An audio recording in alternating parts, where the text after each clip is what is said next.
सर्वमंगल्ये मांगल्ये शिवे सर्वार्थ साधिके शरण्ये त्र्यंबके गौरी नारायणी नमस्तुते। ओम दुर्गाय नमः। आज की कथा में आप सभी भक्तों का हार्दिक स्वागत है। माँ जगदम्बा सदैव अपनी कृपा आप पर बनाए रखें। कल का अध्याय सुनने के लिए आप सभी भक्तों का बहुत बहुत आभार। और अब भगवती जगदम्बा का ध्यान करके आज की पावन कथा का प्रारंभ करते हैं। वैदिक मार्ग के अनुसार जिसे विद्या कहते हैं, जो सर्वदा आदि शक्ति कही जाती है, जिन्हें योगी लोग पराशक्ति भी कहते हैं, जो सर्वज्ञ भव बंधन काटने में निपुण हैं तथा जो सबके हृदय में विराजती रहती हैं और दुरात्मा प्राणी जिन्हें जान नहीं सकते, मुनियों के ध्यान करने पर जो शीघ्र ही प्रत्यक्ष दर्शन देती हैं, वे भगवती सर्वदा सिद्धिदायिनी बनी रहे, जो सत्य असत्य रूप उस जगत की सृष्टि करके अपनी निरूणात्मिका अर्थात सत्य रज तप शक्ति द्वारा उसका पालन करती है तथा प्रलय के अंत में उसका संहार करके अकेली स्वयं लीला रमण करती है। उन समस्त विश्व की जननी भगवती का मैं मन ही मन स्मरण करता हूँ। यह संसार में प्रसिद्ध है कि ब्रह्मा ही इस संपूर्ण जगत के अस्ता है और साथ ही सभी वेदज्ञ तथा पुराण वेदता भी यही कहते हैं। उनका भी यही कथन है कि भगवान विष्णु के नाभि कमल से ही उन ब्रह्मा की उत्पत्ति हुई है, जो स्वतंत्र नहीं है अपितु विष्णु की प्रेरणा से ही वे संसार की सृष्टि करते हैं। जब कल्पांत में सर्वत्र जलमय हो जाता है, तब केवल शेष शैया पर भगवान विष्णु शयन करते हैं और उन्हीं के नाभि कमल से ब्रह्मा का प्रादुर्भाव होता है। इस प्रकार जब सहस्त्र फण वाले शेष ही विष्णु के आधार है, तो फिर उन मुरारी को भी सर्वाधार भगवान कैसे कहा जाए। प्रलय काल में समुद्र का जल भी तो रस रूपी ही है और बिना पात्र रस कहीं ठहर नहीं सकता। अतएव जो सब प्राणियों में शक्ति रूप में विराजती रहती हैं, मैं उन संपूर्ण संसार की जननी आदि शक्ति भगवती की शरण ग्रहण करता हूँ। योग निद्रा में लीन भगवान विष्णु को देखकर उनके नाभि कमल पर विराजमान ब्रह्मा जिन देवी की स्तुति की थी, मैं उन्हें पराशक्ति भगवती की शरणागत हूँ। हे मुनिजनों, उन्हें निर्गुण तथा सद्गुणों रूपों वाली तथा मुक्ति दायिनी योग माया का ध्यान करके मैं यहाँ संपूर्ण देवी भागवत पुराण कह रहा हूँ। आप लोग ध्यान पूर्वक सुनिए। श्रीमद् देवी भागवत नामक पुराण अत्यंत पवित्र एवं उत्तम है। इसमें 18,000 सुंदर श्लोक हैं। कृष्ण देवपालन द्वारा विचित इस श्रीमद् देवी भागवत पुराण में कल्याणकारी 12 स्कंद तथा कुल 318 अध्याय बताए गए हैं।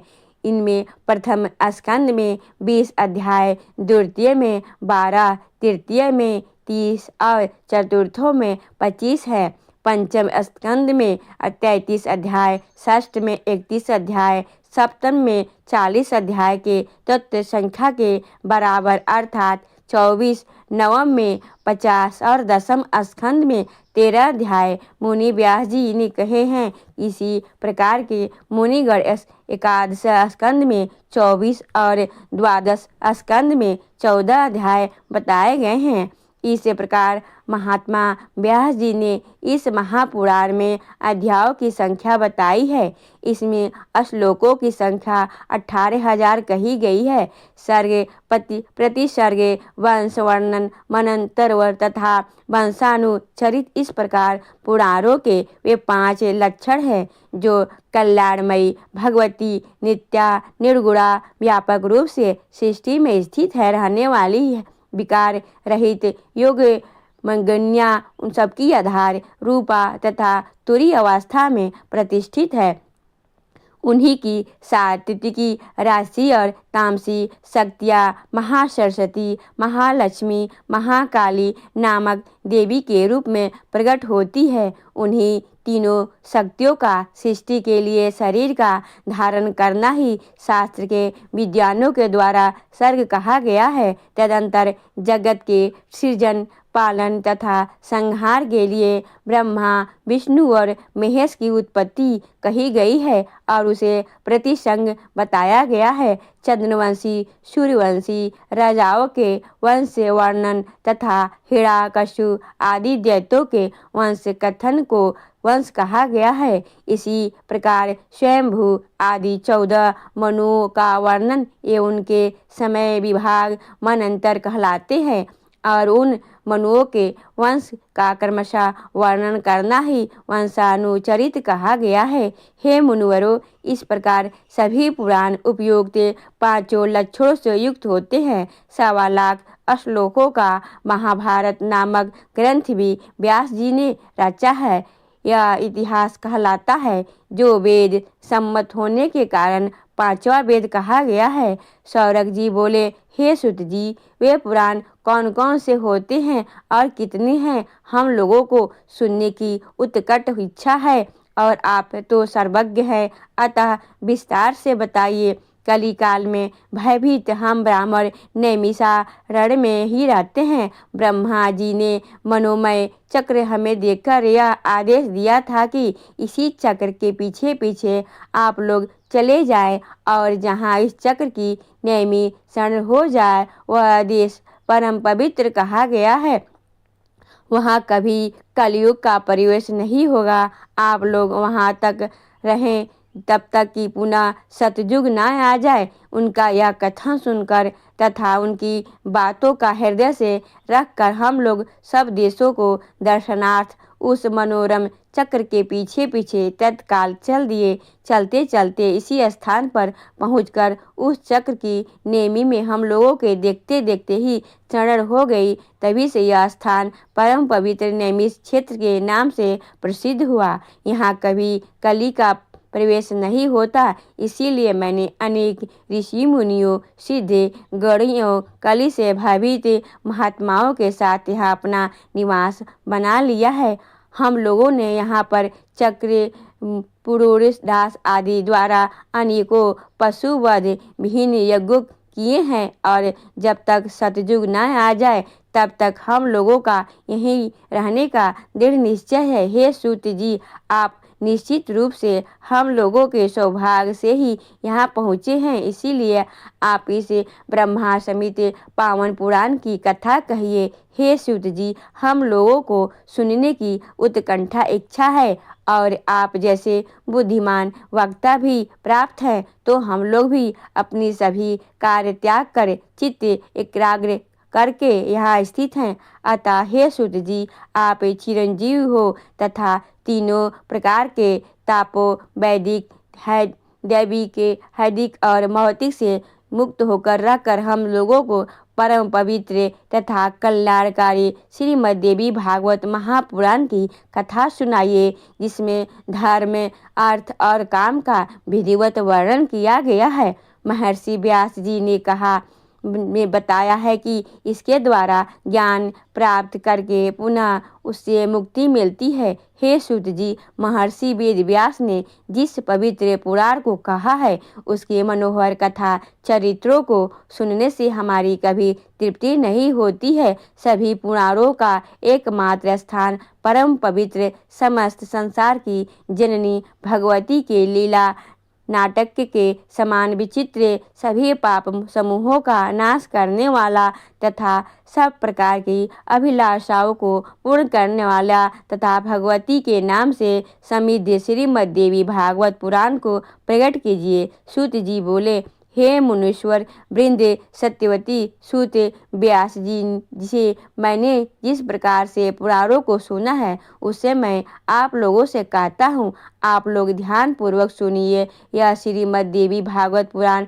प्रदान करने वाला, सब प्रकार से दुखों का नाश करने वाला, सब प्रकार के मनोरथ को पूर्ण करने वाला, मोक्षदाता और वैदिक भावों से ओतप्रोत तथा सभी आगमों के रसों से परिपूर्ण, अत्यंत मनोहर एवं मुमुक्ष जनों को सदा प्रिय लगने वाला है। जिस अत्यंत पवित्र पुराण को रचकर व्यास जी ने अररी के गर्भ से उत्पन्न विद्वान महात्माओं एवं विरक्त अपने पुत्र सुखदेव जी को पढ़ाया था, हे मुनिवृंद, उसी रहस्यमय महापुराण श्रीमद्देवी भागवत को मैंने भी करुणा सागर अपने गुरु व्यास जी के मुख से संपूर्ण रूप में यथार्थ सुना था तथा उनकी कृपा से उन्हें यह हृदयगम कर लिया। जिस समय अयोजित निज एवं अपूर्ण बुद्धिमान अपने पुत्र सुखदेव जी से प्रश्न करके पर व्यास जी ने रहस्य युक्त इस पुराण को सुनाया, उस समय मैंने भी एक साधारण श्रोता के रूप में इस महान प्रभाव वाले श्रीमद्देवी भागवत महापुराण को सुन लिया है। हे सर्वश्रेष्ठ मुनिजन, श्रीमद् भागवत रूपी कल्य वृक्ष के फलों के स्वाद के प्रति आदर वृद्धि करने वाला तथा अपार संसार सागर से पार पाने के लिए श्री सुखदेव जी ने अनेकों प्रकार की सुंदर एवं रसमयी कथाओं से युक्त जिस अद्भुत महापुराण को विधिवत अपने करे पुट से प्रेम पूर्वक सुना, उसे स्मरण करके जो भी काली काल के भय से मुक्त न हुआ, भला ऐसा प्राणी इस भूतल पर कौन होगा जो प्राणी श्रीमद्देवी भागवत महापुराण को प्रतिदिन प्रेम से सुनता। उसके हृदय में विष्णु शिव आदि देवताओं के लिए ही दुर्लभ सर्वश्रेष्ठ विद्या रूपड़ी सज्जनों की एकमात्र प्रिया गुणादिता एवं समाधि द्वारा जानने योग्य वे भगवती निवास करने लगती है। अतः सर्वांग सुंदर इस मानव तन को पाकर संसार सागर के अगाध सलीन के से पार होने के लिए जलयान के समान परम सुखदायी श्रीमद्देवी भागवत पुराण एवं उनके वक्ता को प्राप्त करके जो मूर्ख इसका श्रवण नहीं करता वह विधाता के द्वारा वंचित ही कहा जाएगा। इस दुर्लभ मनुष्य देह में दोनों कानों को प्राप्त करके जो सांसारिक मनुष्य केवल दूसरे के दुर्गुणों को ही सुनता है करता है, वह अधम मंद बुद्धि चारों उत्तम पदार्थों को देने वाला तथा सब रसों से परिपूर्ण इस निर्मल पुराणों को भूतल पर मनुष्य क्यों नहीं सुनाता। ऋषिगण बोले कि हे सौम्य महर्षि व्यास जी, किस पत्नी से सुखदेव जी ने उत्पन्न हुए, उनका जन्म किस प्रकार हुआ और किस प्रकार से उन्होंने इस संहिता का सम्यक अध्ययन कर लिया, आपके द्वारा ही वे आयोजित कहे गए हैं, जो फिर अररी से उनकी उत्पत्ति कैसे हुई। हे महामते, इस बात में हमें तो महान संशय हो रहा है, आप उसका समाधान करें। हम लोगों ने पहले ही सुना है कि तपस्वी सुखदेव जी गर्भयोगी में ऐसी स्थिति में उन्होंने इतने विस्तृत पुराण अर्थात श्रीमद्देवी भागवत का अध्ययन कैसे कर लिया। तब सूत जी कहते हैं कि प्राचीन काल में एक समय सत्यवती के पुत्र व्यास जी सरस्वती नदी के किनारे अपने आश्रम में गौरैया पक्षी का जोड़ा देखकर आश्चर्यचकित हो गए। अंडे से तत्काल पैदा हुआ लाल मुख वाले सुंदर अंगों वाले एवं पंख रहित शिशु को घोंसले में ही छोड़कर वे दोनों उड़ गए और अत्यंत परिश्रम से चारा लाकर उसे शिशु के चोंच में डालते हुए दोनों पक्षी अत्यंत आह्लाद युक्त होकर उस शिशु के अंगों को अपने अंगों से रगड़ते हुए प्रेम पूर्वक उसके सुंदर मुख को चूम रहे थे। व्यास जी उस शिशु को उन दोनों पक्षियों का ऐसा अद्भुत प्रेम देखकर चिंता में पड़ गए और मन ही मन सोचने लगे कि यदि अपने पुत्र के प्रति पक्षियों में ऐसा प्रेम दिखाई दे रहा है तो अपनी सेवा का फल चाहने वाले मनुष्यों में ऐसा प्रेम व्यवहार होने में आश्चर्य ही क्या है। क्या यह दोनों पक्षी इसका सुख साधन स्वरूप विवाह करके स्वयं सुखी रहते हुए इसकी वधू का सुंदर मुख देख पाएंगे? क्या इसकी वृद्धावस्था में यह धर्मनिष्ठ पुत्र पुण्य प्राप्ति के लिए इन दोनों की सेवा करेगा। धन आदि अर्जित करके क्या यह अपने माता पिता को संतुष्ट करेगा और इसकी मृत्यु के उपरांत क्या यह उसका विधि पूर्वक प्रेत कर्म करेगा अथवा क्या गंगा तीर्थ जाकर यह बालक उनके श्राद्ध आदि कर्म करके उनका उद्धार करेगा तथा उसके परलोक साधन हेतु क्या यह विधि पूर्वक नीलोत्थ अर्थात नील वृषभ छोड़ने का कर्म करेगा। पुत्र के शरीर का आलिंगन और विशेष रूप से उसका लालन पोषण इन संसार में सभी सुखों से उत्तम सुख कहा गया है। पुत्र रहित मनुष्य की ना तो सद्गति होती है और ना तो उसके स्वर्ग की प्राप्ति होती है।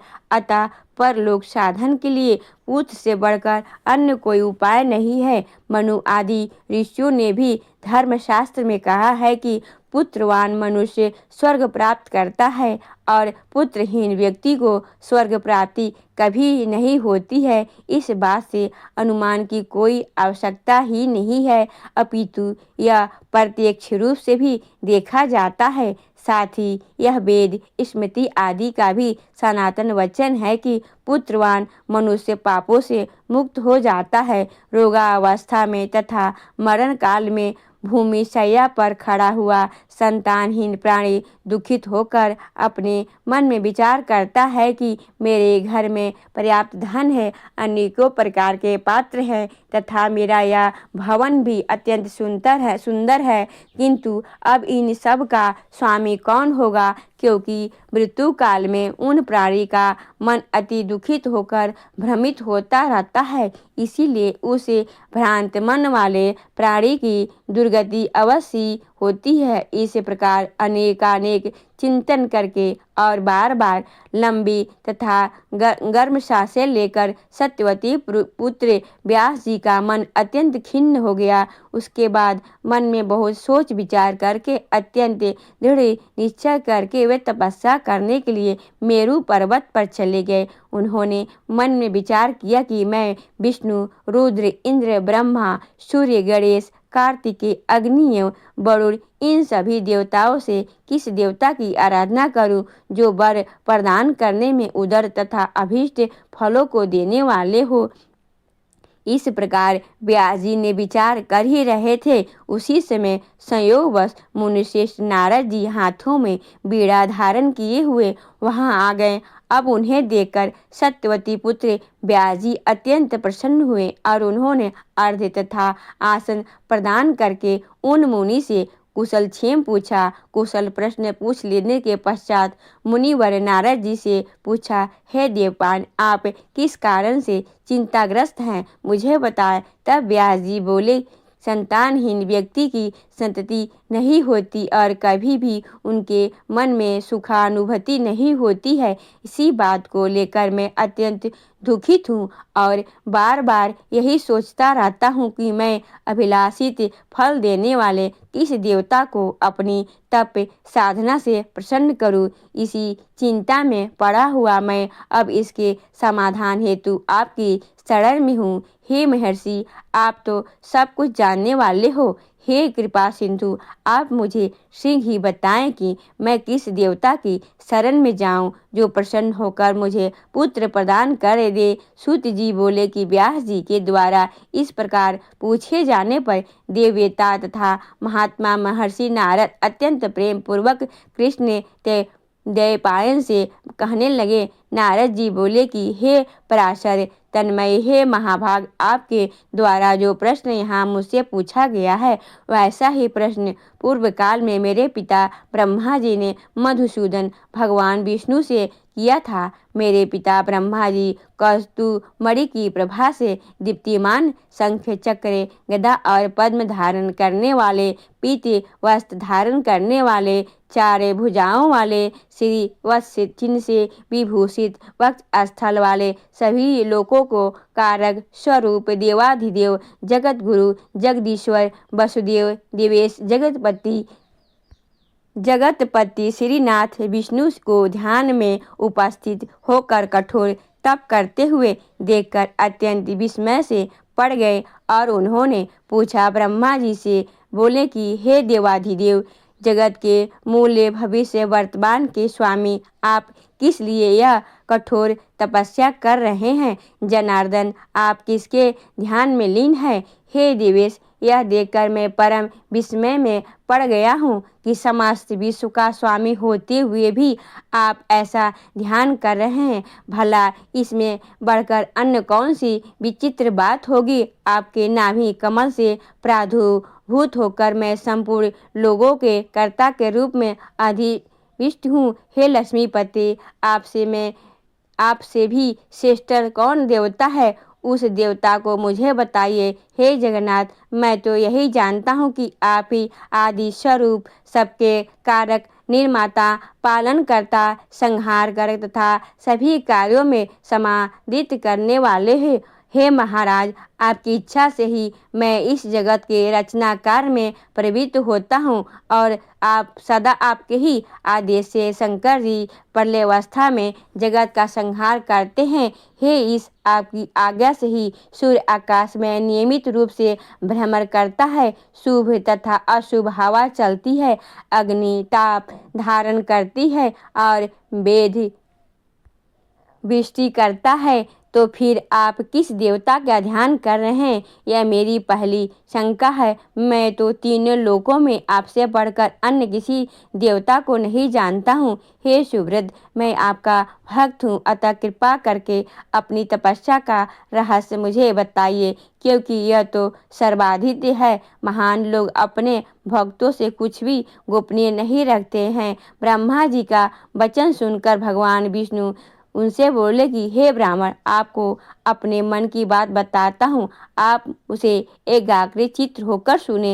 यद्यपि सभी देवदानव और मानव यही चाहते हैं कि आप जगत की रचना में जगत के पालन और शिव की जगत के संहार का परम कारक हैं, यद्यपि वेद तत्व विद्वान यह तर्क करते हैं कि जो किसी व्यक्ति के द्वारा ही आप सृष्टि की करता है, मैं भरता हूँ और शंकर जी हरता है।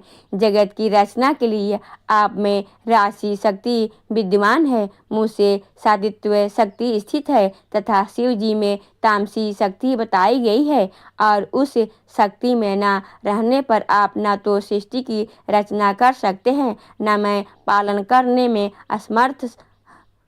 समर्थ कर सकता हूँ, और ना तो शंकर संहार करते हैं। तो हे विभु, हम सभी निरंतर उसी शक्ति के अधीन रहते हैं। हे शिवव्रत, अब प्रत्यक्ष तथा परोक्ष में संबंधित दुष्टार्थ भी आप सुनिए। इसमें कोई संशय नहीं है कि मैं परतंत्र होकर शेष शैया पर शयन करता हूँ और उसी शक्ति से अधीन होकर समय पर काल का वशावर्ती होकर मैं शयन से उठता हूँ। उसी शक्ति का अवलंबन प्राप्त करके मैं सदा तत्चरण करता रहता हूँ। मैं कभी लक्ष्मी के साथ सुखपूर्वक विहार करता रहता हूँ और कभी दानवों के साथ अत्यंत भीषण शरीर को चूर्ण कर देने वाला, लोगों को भयभीत करे वाला युद्ध भी करता हूँ। हे धर्मज्ञ, आप तो प्रत्यक्ष जानते हैं कि पूर्व समय में मेरे द्वारा उस महासिंधु में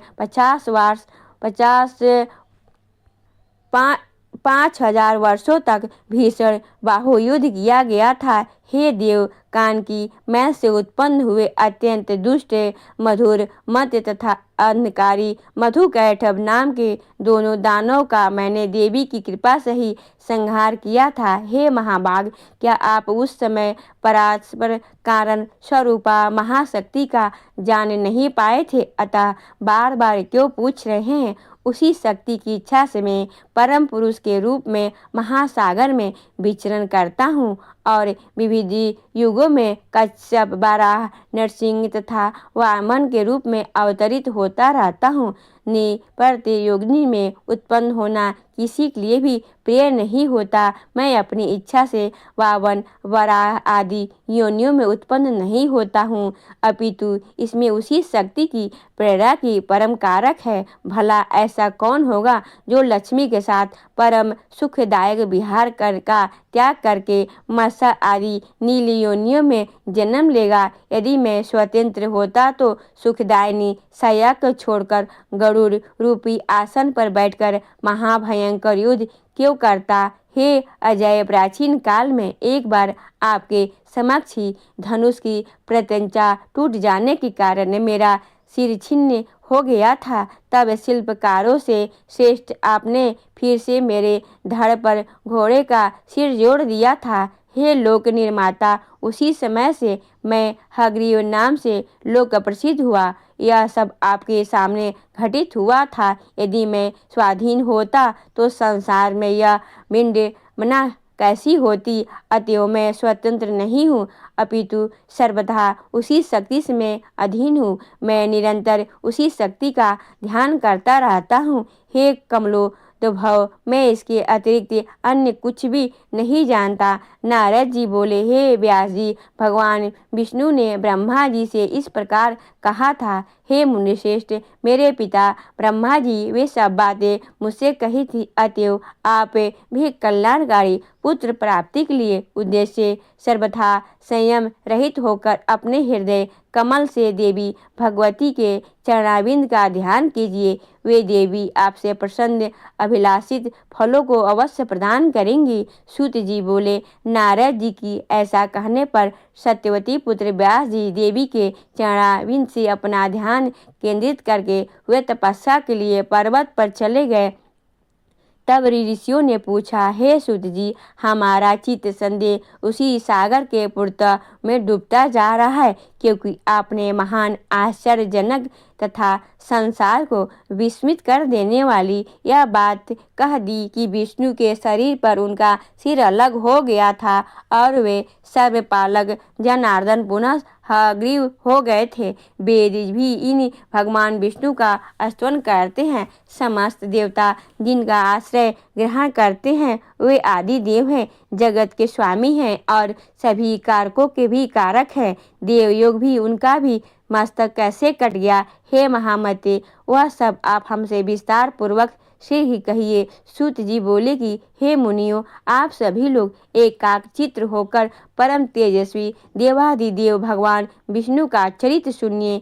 किसी समय वे सनातन देव विष्णु 10,000 वर्षों तक भीषण युद्ध करके अत्यंत थक गए थे। तदंतर एक समतल तथा शुभ स्थान पर पद्मासन लगाकर पृथ्वी पर स्थिर प्रत्यंचा चढ़े हुए धनुष पर कंठा प्रदेश अर्थात गर्दन टिकाकर उसे धनुष की नोक पर भार देकर लक्ष्मीपति भगवान विष्णु सो गए और थकान के कारण देव योग से उन्हें गहरी नींद आ गई। कुछ समय बीतने के बाद ब्रह्मा, शिव तथा इंद्र सहित सभी देवता यज्ञ करने के उद्यत हुए। वे सब देव कार्य की सिद्धि हेतु यज्ञों के अधिपति जनार्दन भगवान विष्णु के दर्शनार्थ वैकुंठ लोक गए। उस समय उन्हें वहां न देखकर वे देवता गण ज्ञान बुद्धि दृष्टि से देखकर वहां पहुँचे जहां भगवान विष्णु विराजमान थे।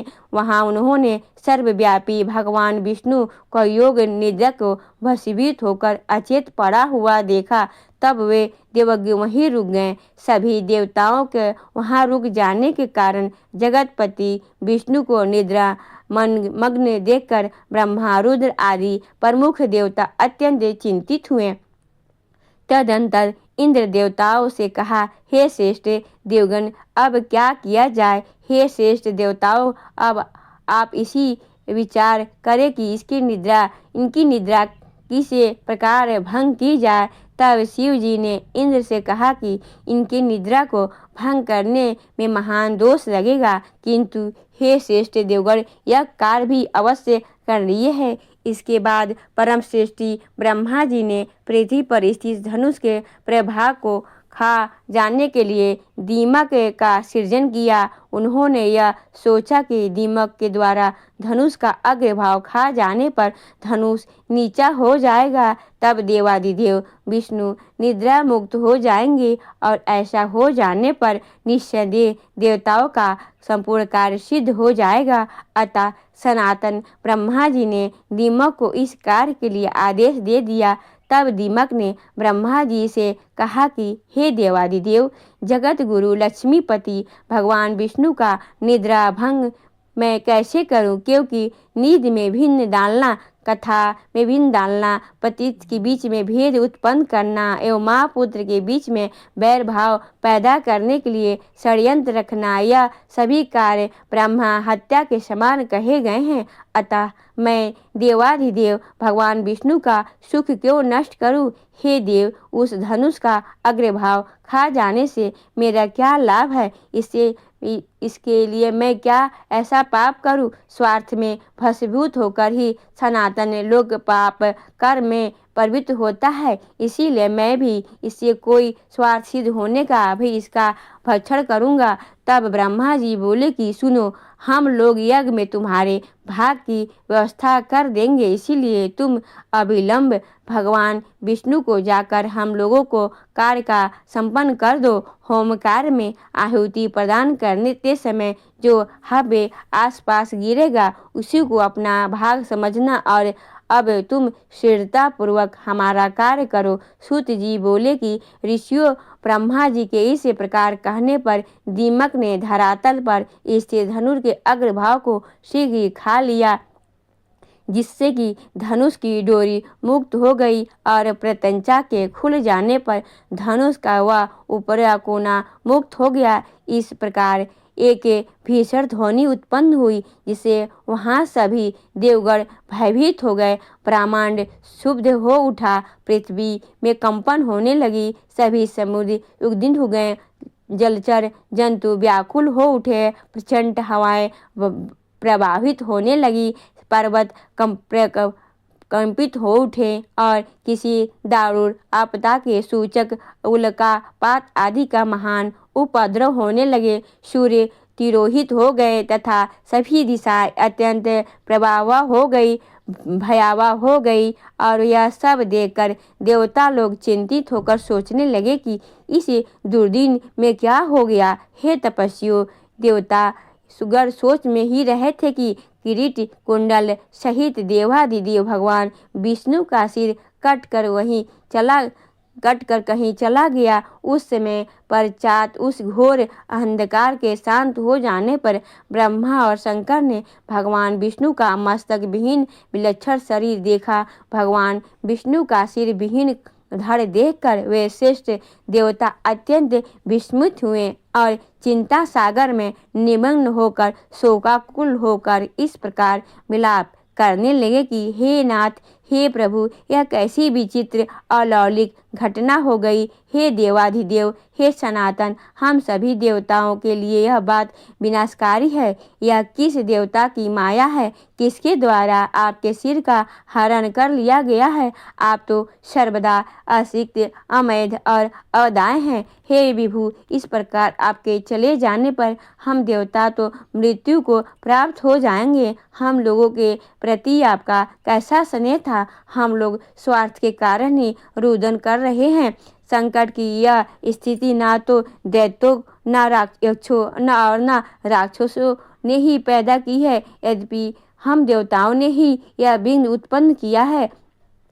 तत्प्रिय रमापति, इसमें किसका दोष है? समझाएं। हम सभी देवता पराजित हैं। हम इस समय क्या करें और कहाँ जाएं? हे देवेश, हम मूढ़ बुद्धि वाले देवताओं के लिए अब कहीं भी कोई शरण नहीं है। यह कोई सात्विक, राजसी तथा तामसी माया ही नहीं है जिसके द्वारा आप मायापति जगत गुरु का सिर कट गया है। अब शिव सहित समस्त देवताओं की करुण क्रंदन करते हुए देखकर वेद वेताओं में श्रेष्ठ देव गुरु बृहस्पति ने उन्हें सांत्वना देते हुए कहा, हे महाभाग, अब इस करुण क्रंदन से क्या लाभ है? इस समय तो विवेक का आश्रय लेकर कोई उपाय करना चाहिए। हे देवेंद्र, भाग्य और पुरुषार्थ दोनों ही समान श्रेणी के हैं, फिर भी उपाय करना ही चाहिए और वह दैव योग से ही सफल होता है। इंद्र बोले कि अनर्थकारी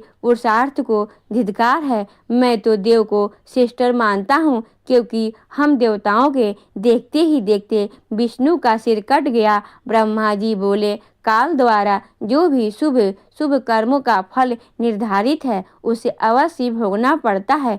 भाग का अतिक्रमण कौन कर सकता है?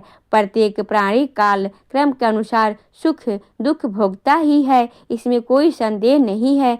जिस प्रकार पूर्व काल में काल की प्रेरणा से शंकर जी ने मेरा मस्तक काट दिया था, उसी प्रकार श्राप के कारण शिव जी का लिंग कटकर गिर गया था, और उसी प्रकार आज विष्णु का सिर कटकर लवण सागर में जा गिरा। देव योग से ही इंद्र को ही सहस्त्र भागों की प्राप्ति हुई थी, उन्हें दुख भोगना पड़ा। वे स्वर्ग से शुद्ध हो गए और मानसरोवर के कमल में रहने लगे। इस संसार में जब इन महाभाग देवताओं का भी दुख का भोग करने के लिए विवश होना पड़ता है, तो फिर दुख भोगने से भला कौन वंचित रह सकता है? अतएव आप लोग शोक का परित्याग कर दें और उस माया विद्या रूपा सनातनी ब्रह्मा विद्या तथा जगत को धारण करने वाली देवी का ध्यान कीजिए, जिनके द्वारा यह चराचर संपूर्ण त्रिलोक व्याप्त है। वे निर्गुणा परा प्रकृति हम लोगों को समस्त कार्य सिद्ध कर देंगी। सूत जी बोले कि हे मुनियों के देवताओं से इस प्रकार कहकर ब्रह्मा जी ने कार्य की सिद्धि की कामना से अपने सम्मुख सशरीर विद्वान वेद्यों को आदेश दिया। ब्रह्मा जी बोले, आप लोग समस्त कार्यों को सिद्ध करने वाली परा ब्रह्म विद्या तथा निपुण अंगों वाली महामाया का स्तवन कीजिए। उनका यह वचन सुनकर समस्त सुंदर अंगों वाले वेद जगत की आधार स्वरूपा तथा ज्ञान गम्या उन महामाया की स्तुति करने लगे। ओम नमः चंडिकाय। आज की कथा का यहीं पर समापन करती हूँ। इसके आगे का वृतांत आप कल की कथा में सुनेंगे। और अब आप सुनेंगे श्री देवी दुर्गा कवच। सबसे पहले विनियोग है। ओम नमः चंडिकाय। माँ दुर्गा के चंडी रूप को हमारा नमन है। यह भगवान ब्रह्मा जी के द्वारा लिखा गया है चंडी कवच है। इसमें कुल 56 छंद है। चामुंडा देवता, दिग्बंध देवता, जगदम्बा माता इत्यादि का ध्यान करके हम इस दुर्गा सप्तती का पाठ का प्रारंभ कर रहे हैं। मार्कंड जी पितामह ब्रह्मा जी से कह रहे हैं कि हे भगवान ब्रह्मा, जो इस विश्व के गोपनीय है वह रहस्यमयी है तथा जो सभी की रक्षा करता है और हमें अधर्म से बचाता है, साथ ही जिसे अपने अभी तक किसी को नहीं दिखाया भी है, ऐसा कोई साधन या उपाय मुझे बताइए। मार्कंडेय जी के इस प्रश्न पर भगवान ब्रह्मा कहते हैं कि उस साधन का नाम तो देवी कवच ही है, जो इस विश्व में अत्यधिक गोपनीय है। वह देवी कवच सभी का कल्याण करने वाला, पवित्रता और पुण्य देने वाला है। आपको इसी का ही जाप करना चाहिए। इससे ही आपका उद्धार होगा। माँ दुर्गा की 9 मूर्तियाँ हैं। माँ दुर्गा का प्रथम स्वरूप है माँ शैलपुत्री, दूसरा स्वरूप है माँ ब्रह्मचारिणी और माँ दुर्गा का तीसरा स्वरूप है माँ चंद्रघंटा और माँ चौथा स्वरूप है माँ कुष्मांडा। उसका 5वां रूप है स्कंद माता का और 6ठा स्वरूप है माँ कात्यायनी। 7वां स्वरूप है माँ कालरात्रि और 8वां स्वरूप माँ गौरी के नाम से प्रसिद्ध है। माँ दुर्गा का 9वां रूप है माँ सिद्धरात्रि। यही 9 दुर्गा के रूप है जिसे भगवान ब्रह्मा के द्वारा वेदों के माध्यम से बताया गया है। जो मनुष्य अग्नि में जल रहा हो, सभी ओर से शत्रुओं से घिर गया हो, विपत्ति परिस्थितियों का सामना कर रहा हो और उस समय यदि वह माँ दुर्गा की शरण में जाता है, उसका कभी भी बुरा नहीं हो सकता है। अर्थात माँ दुर्गा का ध्यान किए जाने पर माँ दुर्गा उसकी हर परिस्थितियों से सहायता करती हैं। यदि युद्ध का समय हो और मनुष्य संकटों में घिरा हुआ हो, तो भी माँ दुर्गा के प्रभाव से उसका कुछ भी बुरा नहीं होता है। माँ दुर्गा उसके दुख, पीड़ा, भय इत्यादि का नाश कर देती हैं। जो भी भक्तगण माँ दुर्गा की भक्ति करता है, माँ दुर्गा अवश्य उसे अभयदान देती हैं। जो कोई भी देवी दुर्गा का ध्यान करता है, माँ दुर्गा उसकी हर प्रकार से रक्षा करती हैं और इस बात में कोई भी संशय नहीं है। चामुंडा माता का वाहन प्रेत है और वे उस पर सवारी करती हैं। वाराही माता का वाहन भैंसा है, इंद्री माता का वाहन हाथी है, तो वहीं वैष्णवी माता का वाहन गरुड़ है। भगवान शिव की पत्नी व सभी की ईश्वरी माँ पार्वती का वाहन वृषभ है। कुमारी माता का वाहन मोर है। लक्ष्मी माता के कमल पर आस विराजमान रहती हैं और उन्होंने अपने हाथों में भी कमल लिया हुआ है। वे भगवान विष्णु को अत्यधिक प्रिय हैं। वृषभ पर बैठी हुई माँ पार्वती का रंग सफ़ेद है। भगवान ब्रह्मा की पत्नी माँ ब्राह्मणी या माँ सरस्वती हंस पर बैठी हुई हैं और सभी प्रकार के आभूषण पहने हुए हैं। इस प्रकार से माता रानी हमें अपने भिन्न भिन्न रूपों में सभी तरह के योग शक्तियों को ली हुई है। उन्होंने कई प्रकार के आभूषण व रत्न पहने हुए हैं जो उनकी शोभा को बढ़ा रहे हैं। माँ दुर्गा का एक रूप अत्यंत क्रोध से रथ पर बैठा हुआ है दिखाई देता है, जो दुष्टों का नाश करने के लिए ही है। वो अपने हाथ में शंख, सुदर्शन चक्र, गदा, हस्त, मूसल इत्यादि लिए हुए हैं। इसके अलावा उन्होंने अपने हाथों में खेडग, तोमर, परशु, पास, त्रिशूल तथा उत्तम कोटि का धनुष भी लिया हुआ है। माँ दुर्गा दैत्यों, दुष्टों, राक्षसों का नाश कर देती हैं, भक्तों का कल्याण करती हैं तथा देवताओं का सदैव हित करती हैं। इसी उद्देश्य के तही उन्होंने भिन्न भिन्न भांति के अस्त्र शस्त्र लिए हुए हैं। माँ दुर्गा के महारुद्र, प्रलयकारी, पराक्रमी, महाशक्तिशाली, अत्यधिक उत्साही तथा भय का नाश कर देने वाले इस रूप का हम सभी नमस्कार करते हैं। माँ देवी के उस प्रलयकारी रूप को और भी देखना बहुत मुश्किल होता है, जो शत्रु का भय बढ़ाने का कार्य करता है। पूर्व दिशा में इंद्री देवी मेरी रक्षा कीजिए, अग्नि देवी मेरी रक्षा कीजिए। दक्षिण दिशा में वाराही माता, नैतुण्य कोण में खड़ग धारिणी माता, पश्चिम दिशा में बारुणी देवी और वाम कोण में मृगवाहिनी देवी मेरी रक्षा कीजिए। उत्तर दिशा में माँ कुमारी, ईशान कोण में शूलधारिणी, आकाश से अर्थात ऊपर से माँ ब्राह्मणी तथा नीचे अर्थात पाताल लोक से माँ वैष्णवी देवी मेरी रक्षा कीजिए। राक्षसों के शव को अपने वाहन के रूप में उपयोग में लाने वाली माँ चामुंडा देवी, आप दसों दिशाओं से मेरी रक्षा कीजिए। आगे से माँ जया तथा पीछे से माँ विजया, आप मेरी रक्षा कीजिए। माँ अजिता मेरे वाम भाग में और दक्षिण दिशा से अपराजिता देवी मेरी रक्षा करें। मेरी शिखा की रक्षा उद्योगु देवी और माँ उमा मेरे सिर की रक्षा करे अर्थात उसमें वास करे। आप मेरे ललाट की मालाधारी के रूप में और भव यशवनी के रूप में संरक्षण करें। भव के बीच में त्रिनेत्र के रूप में और नाकी यम घंटा के रूप में रक्षा करे।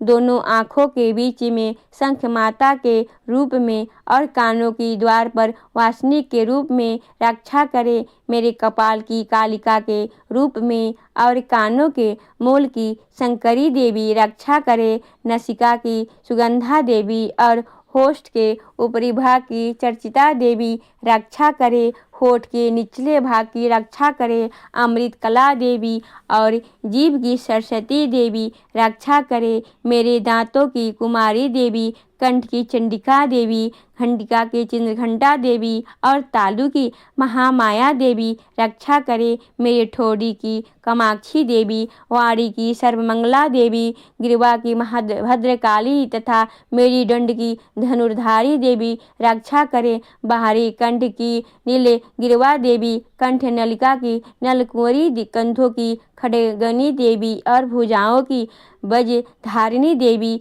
रक्षा करें। दोनों हाथों की दंडनी देवी, अंगुलियों की जगदिका देवी, नाखूनों की भुवनेश्वरी देवी और पेट की कुलेश्वरी देवी रक्षा करे।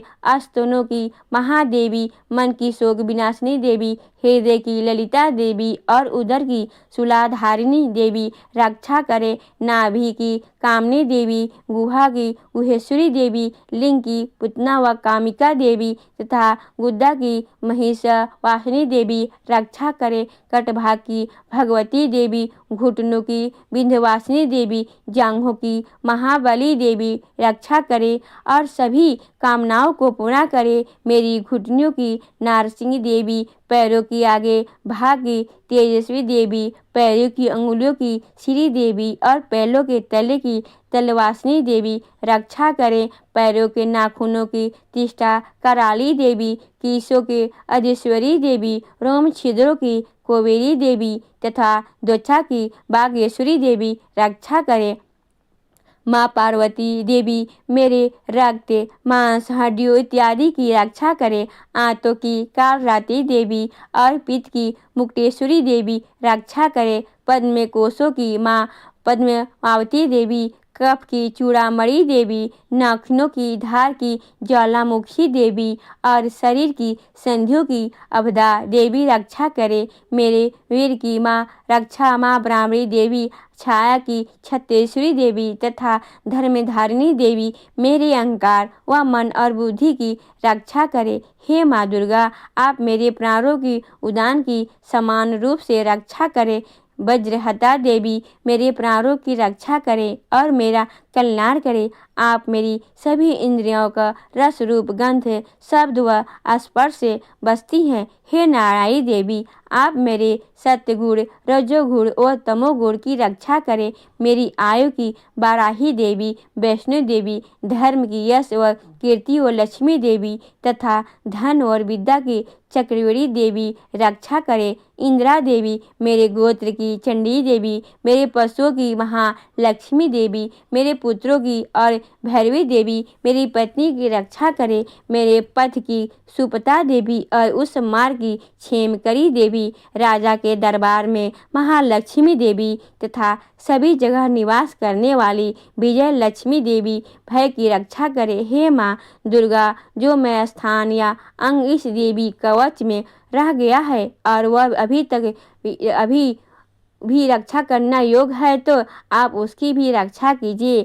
आप मेरे पापों का नाश करके मेरा उद्धार कीजिए। माँ दुर्गा की आज्ञा के बिना कोई भी व्यक्ति इस विश्व में एक कदम भी आगे नहीं बढ़ा सकता है।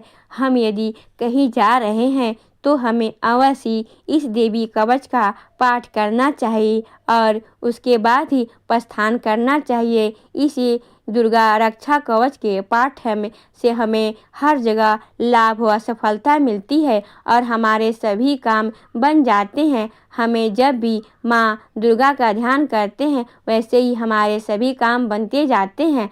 उस व्यक्ति को इस पृथ्वी पर बिना किसी तुलना के परम यश और वैभव प्राप्त होता है। जो भी भक्तगण इस देवी रक्षा कवच का पाठ करता है उसका भय समाप्त हो जाता है, युद्ध में उसकी विजय होती है तथा वह तीनों लोकों में पूजनीय हो जाता है। देवी माता के रक्षा कवच देवताओं तक के लिए बहुत दुर्लभ है। जो व्यक्ति इस देवी कवच का तीनों समय श्रद्धा भाव के साथ पढ़ता है उसे देवी माता की कृपा से तीनों लोकों में विजय मिलती है। वह काल मृत्यु के भय से दूर रहता है तथा 100 वर्षों से भी अधिक समय तक जीवित रहता है।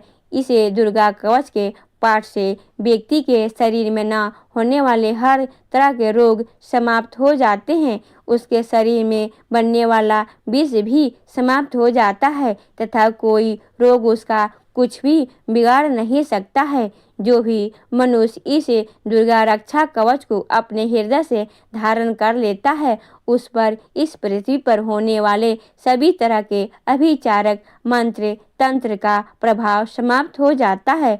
सभी तरह की डाकनी शाकनी अंतरिक्ष में रहने वाले अति शक्तिशाली व भयंकर डाकनी भूत पिशाच यक्ष गंधर्व राक्षस ब्रह्म राक्षस बताल कुश मांडा वैभव भैरव इत्यादि सभी तरह की नकारात्मक शक्तियों के प्रभाव इस दुर्गा कवच के माध्यम से समाप्त हो जाते हैं। इस रक्षा कवच का पाठ करने वाला व्यक्ति राजा से सम्मान प्राप्त करता है और उसकी सुख संपत्ति में वृद्धि होती है। जो भी व्यक्ति इस देवी कवच का पाठ करता है उसका हर जगह यश बढ़ता ही जाता है और जो भी इस कवच का 7 बार जाप करता है उसका वंश इस पृथ्वी के अंत तक रहता है।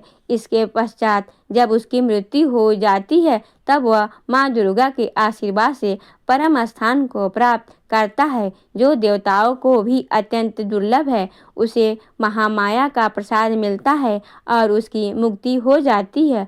वह माँ दुर्गा के आशीर्वाद से सुंदर रूप धारण करता है और भगवान शिव के समान आनंद प्राप्त करता है।